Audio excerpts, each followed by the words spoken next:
क्या हुआ जब बीबी हलीमा बीबी आमिना के घर पहुंची और उन्होंने नन्हे मोहम्मद को क्यों लौटा दिया, चलिए जानते हैं। बीबी हलीमा ने नन्हे मोहम्मद के सिर पर हाथ फेरा और कहा, चलो हारिस, मक्का लौटते हैं। सफर शुरू हुआ। रेगिस्तान की रेत पर ऊंट धीरे धीरे चलता रहा। रात में ठंडी हवा और चमकते तारे गवाह थे कि बीबी हलीमा नींद में भी उस अमानत को सीने से लगाए रखती थी। जब मक्का आ गया तो बीबी हलीमा ने ऊंट को रोका, हुजूर सल्लल्लाहु अलैहि वसल्लम को हाथ से थामा और बीबी आमिना रहमतुल्लाह अलैहा के घर पहुंची। दरवाजा खटखटाया तो बीबी आमिना रहमतुल्लाह अलैहा बाहर आई। उनका चेहरा नूर से चमक रहा था। बीबी हलीमा ने कांपते लहजे में कहा, ए आमिना, मैं आपको आपका बेटा वापस कर रही हूँ। मैं डर गई हूँ। रेगिस्तान में उसके साथ अजीब वाकया हुआ। उसके सीने को चीर दिया गया और फिर सील दिया गया। मुझे लगा कहीं कोई मुसीबत न आ जाए। ये बच्चा मेरे बस का नहीं है। बीबी आमिना रहमतुल्लाह अलैहा मुस्कुराई और प्यार से कहा, हलीमा, जब ये मेरी पेट में था तब भी मैंने ऐसे मंजर देखे थे जो किसी और ने नहीं देखा। ये बच्चा कोई आम बच्चा नहीं, इसके साथ फरिश्ते रहते हैं। ये अल्लाह की रहमत और अल्लाह की अमानत है। इस पर कोई बुरा असर नहीं पड़ सकता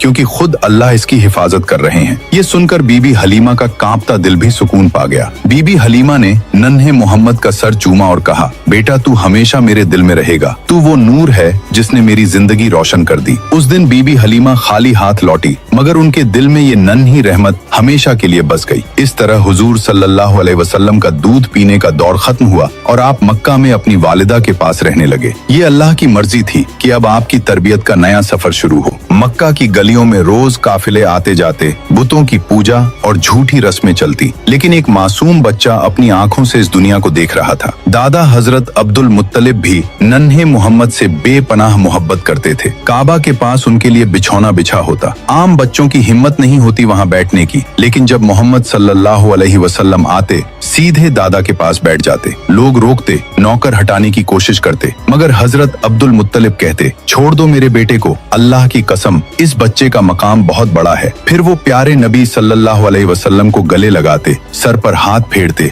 और उनके साथ बिताए पल में अजीब सा सुकून महसूस करते, जैसे ये बच्चा उनके दिल का सुकून हो। सुभान अल्लाह। जो लोग नबी पाक से सच्ची मोहब्बत करते हैं, कमेंट में सुभान अल्लाह जरूर लिखें।